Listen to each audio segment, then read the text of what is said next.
It's Thursday. What more do I have to say other than we got another Inside Star Citizen here to review, and looks like they're going to talk about a couple of the new features coming to 3.17 too, so some of the new stuff we're going to get to experience in the next couple months in the game, and hopefully maybe a little extra. Let's see what they've got for us today.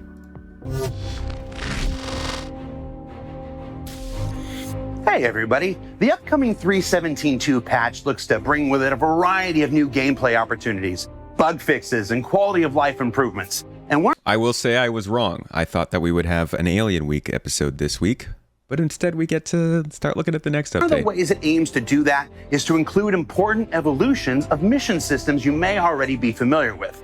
On this week's show, we're looking at two important expansions, beginning with the addition of delivery missions specific to those unafraid of breaking the law. Currently in Star Citizen, we have our delivery missions that everyone knows. They're only for legal, law-abiding citizens. We have no missions for someone who's on the wrong side of the law, someone who lives out of Grim Hex.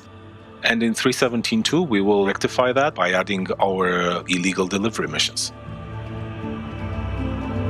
This is interesting. I'll wait to comment for a bit. The illegal delivery missions in 3.17.2 are going to function somewhat similarly to the legal ones, but they get run through a different organization. You will be running them through Redwind.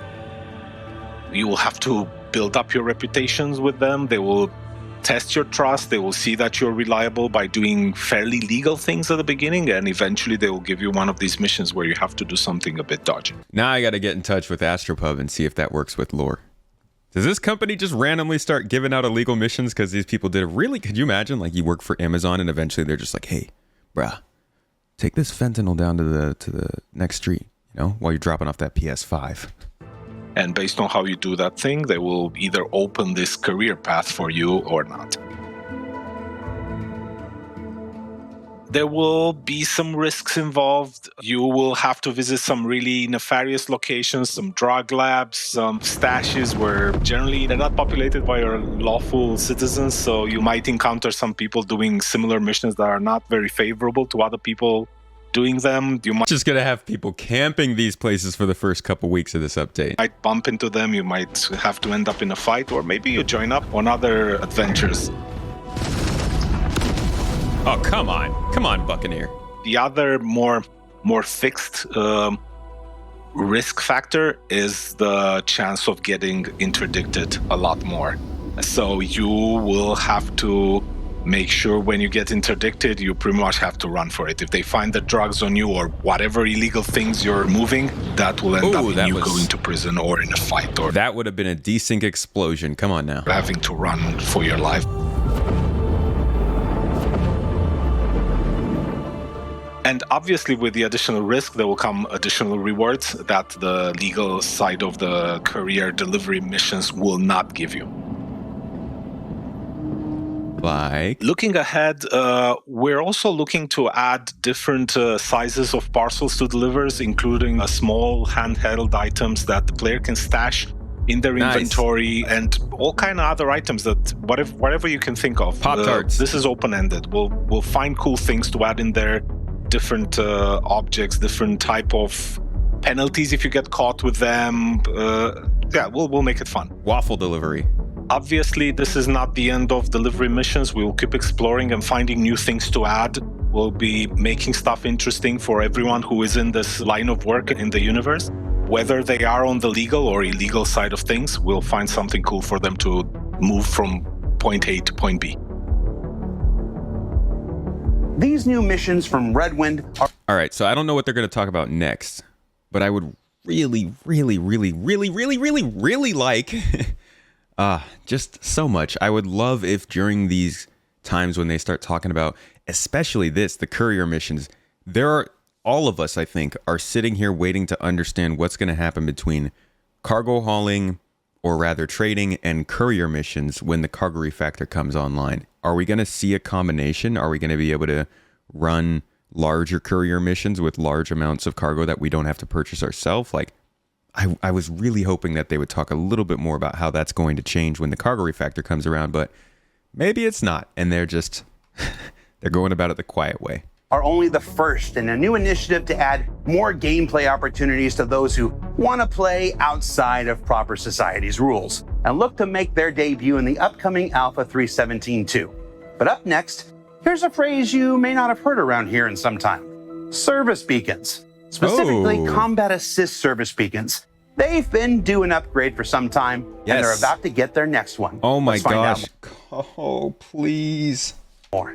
Please let this be good. With the current state of the combat service beacons, we like that it's content for players to go out and shoot a ship gun at something. Like, it's combat, and that's fun and engaging and interesting. We like the concept, but not its current execution. Same. Service beacons are ways that players and NPCs can request assistance from the player or create missions for the players. We don't like that there's not a whole lot of variety in them. You generally are fighting kind of the same ships. I'd say one of the biggest problems is that there's no frame of reference to the player in terms of like what they're getting themselves into before they go. So the only indicator that the player has as to how difficult or challenging the mission's going to be is what the mission's paying. So the more that it pays, the more difficult the mission will be. And if as a new player, you don't know that or know that scale, you don't have any concept of what you're getting yourself into. Yeah. It's common in this game. What we are going to be doing is basically making it so that there are now 10 levels of difficulty for these combat service assist beacons. And when you go I swear if they're not about to tell us about any new UI changes, I don't want to know.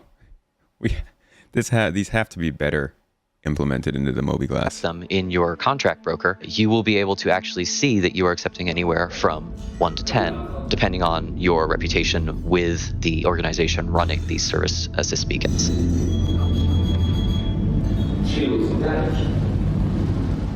In this particular case, difficulty 1 might be something as easy as go save this little relatively undamaged ship from an Aurora or something. Pretty easy, pretty starter, something that you should be able to handle. Oh my gosh, what an NPC move right there. Just freaking run into the other player.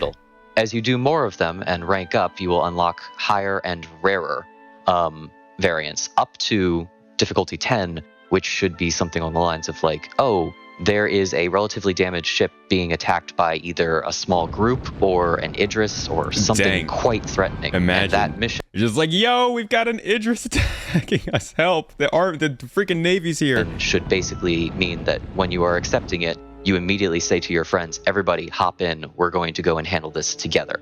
That to us is kind of the key goal, is that those upper difficulties start getting people doing these together as a group and making the game feel more multiplayer, even in these simpler, smaller missions.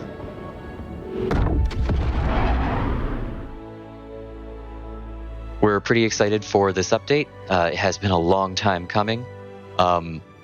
We're hoping that it will make this piece of content considerably more engaging, something that players can have a bit more fun with and will want to engage with more.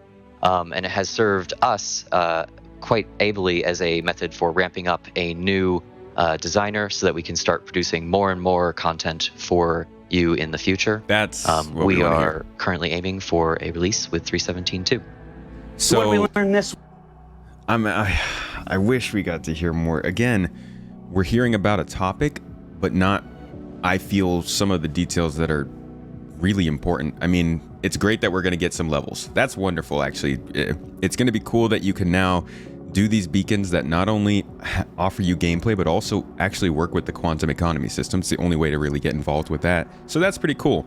But I would have loved to hear more about the idea of players leaving service beacons and how they're making it easier for another player to accept that, to understand where it's coming from, to track it in the star map maybe, to share it with others. I don't know. There are so many little things in these features that stack up to make the game feel very difficult.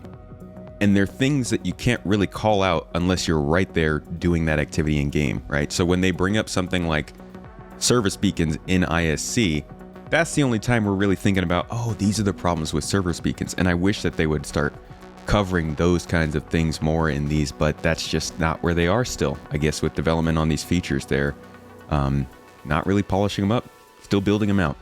Either way, it's good to hear that we're getting new types of missions in 317.2. We're getting some, honestly, I'd call them more quality of life improvements, not the illicit deliveries. The illicit deliveries, in fact, screw that. This isn't quality of life. These are like straight up, this is new content for the missions. It's not new stuff we haven't done, but it's new ways to do it, and that's always nice. It's more diverse gameplay for all of the new people who are jumping in, and it's cool to see that criminals can do some deliveries. I got to think more about how that's going to work and test this out, because I don't actually do much criminal gameplay, but it's exciting to see for the people who do. And the service beacons having levels is also another segment of gameplay now to kind of sink time into, so that's cool. This week, well, we learned that there will be more non-combat opportunities for aspiring criminals when illegal delivery missions come online. That the combat assist service beacons are getting a multi-stage glow-up that'll make it easier for players to prepare for what's ahead. And that you can call the 8th the 7th, but we all really know what's up. I guess technically we learned that last week. Now, don't forget that First Contact Day and International Bar Citizen Weekend are both upon us. Check out the RSI website for details. And then after that, it's Alien Week. Yeah, we're in the can't stop, won't stop corridor now.